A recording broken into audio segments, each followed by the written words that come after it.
नमस्कार बंधुरा बांगाली सेरा हेसेले सबाइके स्वागत। आजकेर झिंगे और तार साथे मसुर डाल दिए दुर्दान्त एक रेसिपि आपनादेर साथे शेयर करते चलेछि। प्रचंड गरमे मुखे रुचि ना थाकले এই রেসিপিটা কিন্তু ট্রাই করতে পারেন। তাহলে আসুন এবার রেসিপিটি দেখে নিই। তো এখানে আমি 3টের মতো ঝিঙে নিয়েছি। এবার ঝিঙের খোসা ছাড়িয়ে নেব।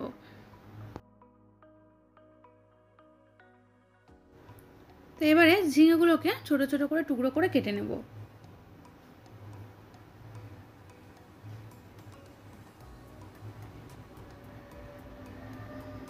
এখানে আমি 3টে ঝিঙে কেটে নিয়েছি।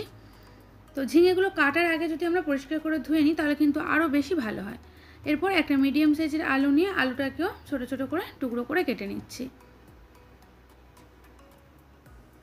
তবে আলুটাকে ধুয়ে ফেলবো। আর এদিকে দেখুন প্রায় হাফ কাপ পরিমাণে ভেজানো মসুর ডাল নিয়ে নিয়েছি। আর ডালটাকে প্রায় 2 থেকে 3 ঘন্টার মতো ভিজিয়ে রেখেছিলাম। আর এখানে আমি মেজারিং কাপের হাফ কাপ পরিমাণে কিন্তু ডাল নিয়েছি। এবার একটা ডালের পেস্ট তৈরি করে নিতে হবে। তো ডালটাকে মিক্সিং জারের মধ্যে দিয়ে দিলাম। আর এর সাথে দিয়ে দিলাম 3টে কাঁচা লঙ্কা আর হাফ ইঞ্চি পরিমাণে আদার টুকরো।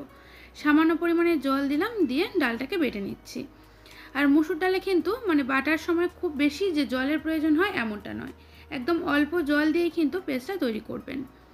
এবারে এর মধ্যে আমি দিয়ে দিচ্ছি হাফ চা চামচের থেকে একটু কম পরিমাণে হলুদের গুঁড়ো আর দিলাম স্বাদ মতো লবণ। তো লবণ আর হলুদটাকে ডালের সাথে মিশিয়ে নিচ্ছে। ডালটাকে কিন্তু ভালো করে ফেটিয়ে নিতে হবে যাতে করে ডালটা একটু ফেঁপে যায়। আর এরপর দেখুন গ্যাস অন করে কড়াই বসিয়ে কড়াইতে দিয়ে দিলাম পরিমাণ মতো তেল। আর এই রান্নাটা এখানে আমি সরষের তেল দিয়েই করছি, তা আপনারা চাইলে সাদা তেল দিয়েও করতে পারেন। তেল ভালো মতো গরম হয়ে যাওয়ার পর এর মধ্যে ডালের বড়াগুলো দিয়ে দেবো। আর এই যে বড়াগুলো দেবেন এগুলোকে কিন্তু একটু পাতলা পাতলা করে দেবেন, একটু চ্যাপটা চ্যাপটা করে দেবেন। তো সব কটা বড়াই এইভাবে চ্যাপটা চ্যাপটা করে দিয়ে দিচ্ছি। তো এতে করে বড়াটা কিন্তু খুব তাড়াতাড়ি ভাজা হয়ে যায়। আর বড়ার এক সাইডটা যখন বেশ ভালো মতো ভাজা হয়ে যাবে, একটু টেনে যাবে, তখন অপর সাইডটা উল্টে দেবেন।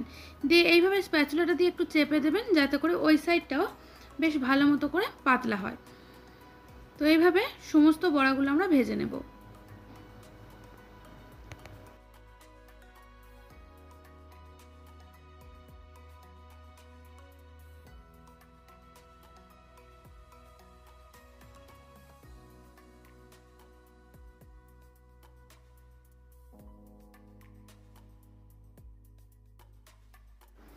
আর এইভাবে মসুর ডালের বড়া ভেজে গরম গরম ভাতের সাথেও খেতে পারেন, খেতে কিন্তু দুর্দান্ত লাগে।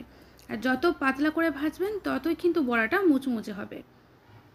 তো দেখুন এখানে 3টে বড়াই ভাজা হয়ে গেছে। তো একসাথে যেহেতু খুব বেশি পরিমাণে বড়া ভাজা যাবে না কড়াইতে, সেজন্য 2 বা 3টে করে বড়া দিয়ে ভালো করে হালকা লালচে করে ভেজে নিচ্ছি। আর 3টে বড়া ভাজা হয়ে যাওয়ার পর বোধহয় আর খুব বেশি বড়া হবে না, তো একটার মতো এখানে বড়া হলো। তো এটাকেও উল্টে পাল্টে ভেজে নিচ্ছি। তবে এখানে আর এক্সট্রা তেল দেব না, যেটুকু তেল কড়াইতে আছে এই তেলটা দিয়েই বড়াটাকে ভেজে নেব।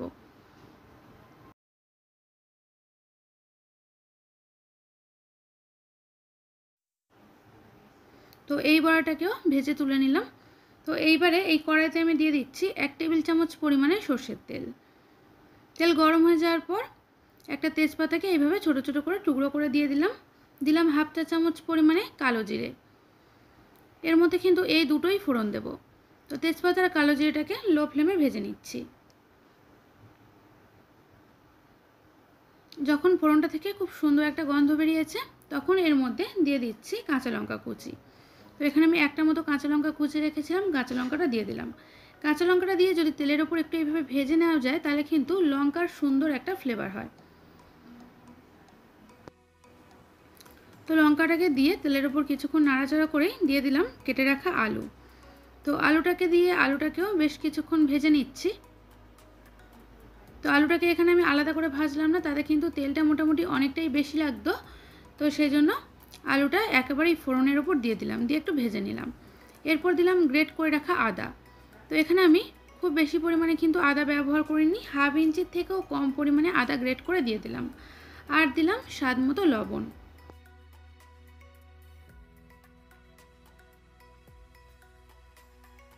তো আদা দেওয়ার পর গ্যাসের ফ্লেমটাকে মিডিয়ামে রেখে আলুর সাথে আদাটাকেও ভেজে নিয়েছি।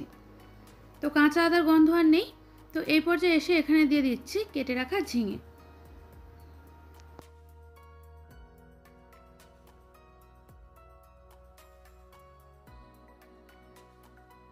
তো ঝিঙে দেওয়ার পর আলুর সাথে আরও একবার নেড়েচেড়ে ভেজে নিচ্ছি।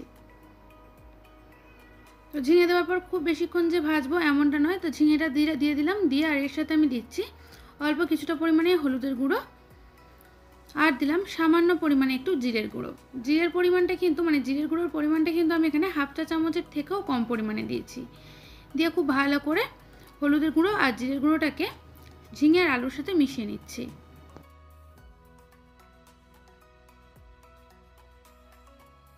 তো দেখুন ঝিঙের আলুর সাথে কিন্তু মশলাটা ভালো মতো মিশে গেছে। আর আগেই বলেছি এটা দেওয়ার পর খুব বেশিক্ষণ ভাজার প্রয়োজন নেই, ঝিঙেটা দেওয়ার পরে।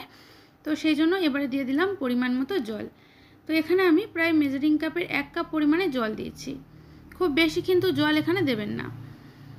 তো এইবারে ঢাকা চাপা দিয়ে 5 থেকে 6 মিনিটের মতো হতে দেব। আর ততক্ষণে দেখুন এখানে বড়াগুলোও কিন্তু ঠান্ডা হয়ে গেছে। এবার এগুলোকে এইভাবে ছোট ছোট করে টুকরো করে কেটে নিচ্ছি। তো ছুরিটা দিয়ে মোটামুটি যতটা সম্ভব ছোট ছোট করে টুকরো করে কেটে নিচ্ছি।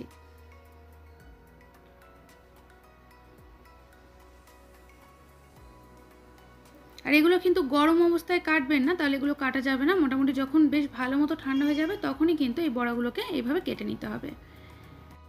আর এরপর এদিকেও প্রায় 5 থেকে 6 মিনিটের মতো হয়ে গেছে। তো ঢাকনাটা খুলে নিলাম।